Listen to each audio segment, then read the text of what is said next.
Si tu n'as jamais obtenu le contrat, si on ne t'a jamais cru, si on t'a déjà sous-estimé à cause de ton apparence, de ton âge, trop vieux ou trop jeune, de ton genre, de ton lieu de naissance, de ton absence de diplôme, de la façon dont tu t'habilles, dont tu parles, alors la vraie question n'est pas de savoir si ce biais est réel, parce qu'il peut l'être, absolument. Mais la vraie question c'est qu'est-ce qu'on fait malgré tout? Et comment affronter une autre réalité possible qui pourrait aussi être vraie? Et si tu n'étais tout simplement pas assez bon? Et alors? Jacob, mon voisin, un petit gars de 15 ans à l'époque, je suis tombé sur lui alors qu'il essayait de vendre un contrat en wholesale. Il venait de raccrocher et ça faisait un mois qu'il essayait de vendre ce type de deal. Il avait lu quelques trucs sur internet, vu des vidéos sur YouTube. Je lui demande « Alors, ça marche ?» Et il me dit « Non, pas vraiment, personne n'achète. » Et je voyais bien qu'au fond, il pensait que c'était parce qu'il était trop jeune que les gens ne le prenaient pas au sérieux. Mais voici ce que j'ai pensé. Pour moi, il y a une forte probabilité que ce ne soit pas parce qu'il est trop jeune. Et c'est valable pour toi aussi. Ce n'est peut-être pas parce que est noir. Ce n'est peut-être pas parce que tu es une femme. Ce n'est peut-être pas parce que tu es de la droite. Ce n'est peut-être pas parce que tu es démocrate. Ce n'est peut-être pas parce que tu es trans. C'est peut-être juste parce que tu n'es pas assez bon. Et le truc, c'est que, même si tu as raison, même s'il y a bien un biais, parce qu'ils existent, je ne vais pas le nier, ils existeront toujours. Je veux être clair. Quand je suis entré dans le monde des salles de sport, j'étais jeune. Tellement jeune que je savais que personne ne me prendrait au sérieux. Alors j'ai menti. Je disais que j'étais le propriétaire. J'avais négocié un deal où je pourrais peut-être devenir propriétaire, mais j'avais tout un scénario. Parce que j'étais trop jeune pour qu'on croie que je pouvais vraiment posséder une salle de sport. Donc je comprends. J'ai un ami de la fac, un mec noir, il détestait le stéréotype selon lequel les noirs ne laissent pas de pourboire. Il détestait ça. Mais au lieu de dire « c'est injuste, le monde est injuste, ce biais existe », tu sais ce qu'il a fait? Il a toujours été super sympa et il laissait toujours un gros pourboire. C'est ce qu'il faisait. Parce que voilà, imaginons les deux scénarios. Tu râles, tu te plains, tu dis « cette personne n'a pas acheté parce que je suis jeune ». Cette personne n'a pas acheté parce que je suis une femme. Cette personne n'a pas acheté à cause de ci ou de ça. Et maintenant, imaginons que tu fasses une étude empirique et que tu prouves que tu es désavantagé. Ok. Encore une fois, et maintenant? Personne ne s'est jamais amélioré en s'apitoyant sur son sort. Aucun individu ne s'est jamais élevé en prouvant qu'il était une victime. Jamais. Donc la question est toujours, qu'est-ce que tu vas faire? Prouver que le biais existe ne sert à rien. Tu prouves que tu pars avec un désavantage, mais on a tous un désavantage pour quelqu'un quelque part. Si j'entre dans un endroit où des mecs en chemise à carreaux ont souvent tenu des propos racistes, dès que je passe la porte, il y a un biais contre moi. Ils ne vont pas m'aimer tout de suite. Alors que puis-je faire? Jouer le jeu du biais? Me plaindre qu'il existe? Ou je peux surcompenser? Je peux donner plus de pourboire que tout le monde. Être plus gentil, plus compréhensif, plus cultivé, travailler plus dur. Pour finir, je reviens à Jacob. Je lui ai dit clairement « Je pense que tu es nul en vente et ça n'a rien à voir avec ton âge. » Il m'a demandé « Comment je peux apprendre ?» Je lui ai répondu « Tu dois en faire plus que tout le monde. » Et je vais te donner le conseil que je lui ai donné. Il m'a dit que ça a changé sa vie, donc je le partage avec toi. Que tu sois salarié ou entrepreneur, ça marche pour tout le monde. Le volume annule la chance. Je lui ai dit « Si tu veux être le meilleur, trouve le meilleur vendeur dans ma boîte. » Je lui ai décroché un entretien.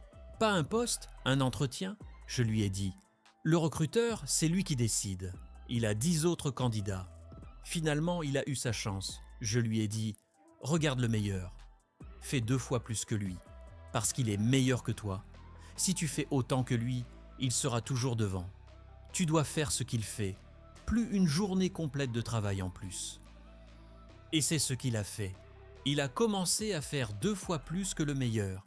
Et avec le temps, il est devenu le meilleur commercial de l'équipe Outbound. Et puis, il est monté dans l'équipe de vente intermédiaire et il est devenu le meilleur de l'équipe de qualification, qui est le 2e plus haut niveau parmi nos commerciaux. Et ensuite, en étant le meilleur, voilà le truc. Comme il était très jeune, tous les gars de mon équipe de closing étaient des hommes avec des familles, des professionnels. C'était une équipe solide, c'en est toujours une. Et le manager commercial, un homme avec une famille, a dit qu'il était hésitant, qu'il avait un biais contre lui parce qu'il était jeune. Il a dit « Écoute, je ne vais pas te laisser rejoindre l'équipe comme ça. » Objectivement, il avait de meilleures statistiques en tant que setter que n'importe qui d'autre. Et s'il avait eu 30 ans avec une famille, il aurait été mis dans l'équipe des closers sans hésitation. Mais il lui a dit « Je veux que tu ailles générer un client de A à Z, du clic jusqu'à la vente. Va chercher quelqu'un dans le monde, amène-le jusqu'au bout et conclue la vente toi-même avant que je te laisse rejoindre l'équipe. » Il n'avait jamais demandé ça à personne d'autre. Et il l'a fait. Après la première, il lui a dit « Il faut que tu en fasses une autre, pour être sûr que ce n'était pas un coup de chance. » Alors il en a fait une deuxième. Jacob était jeune et il y avait le biais du genre « Tu es le chouchou du boss ». Il devait donc porter ces deux étiquettes sur lui, parce que personne n'aime ce gars-là. Je lui ai dit « Oh, ils ne vont pas t'aimer parce que tu es jeune, ils ne vont pas t'aimer parce qu'ils savent que tu me connais. Tu dois ne laisser aucun doute sur le fait que tu mérites ta place. Tu vas partir de très loin. Tu vas commencer 6 pieds sous terre avant même de pouvoir sortir la tête.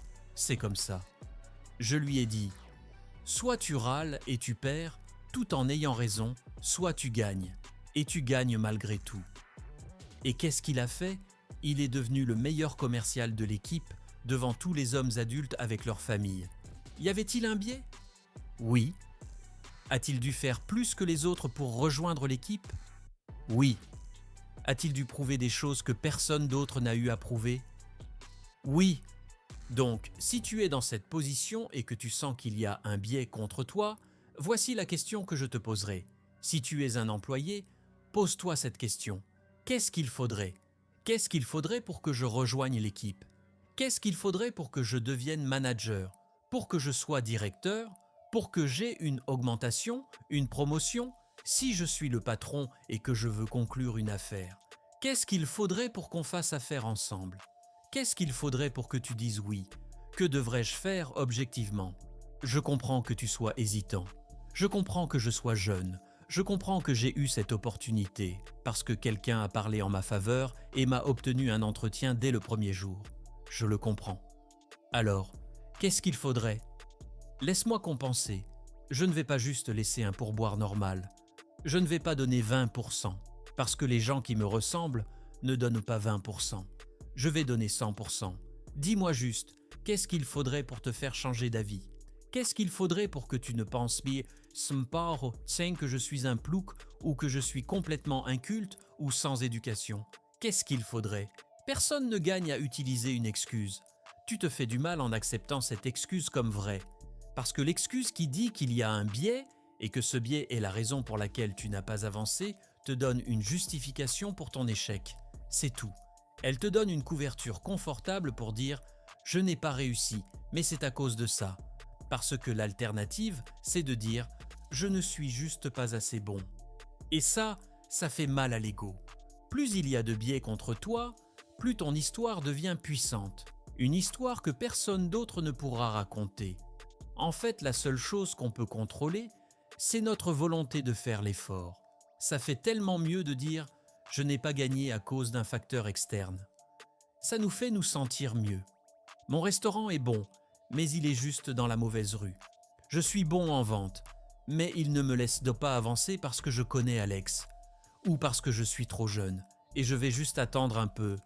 Non, demande-toi, qu'est-ce qu'il faudrait? Qu'est-ce qu'il faudrait pour que je devienne indiscutable, inattaquable? Je ne veux aucune faiblesse. Rien que quelqu'un puisse utiliser contre moi pour dire que je ne suis pas le meilleur pour ce poste. Et si tu veux ce contrat, mais que le gars en face a été harcelé au lycée par des mecs en chemise à carreaux et qu'il les déteste, et que tu ne conclus pas ce deal, eh bien, il y a d'autres personnes qui te le donneront. Et tu continues d'avancer.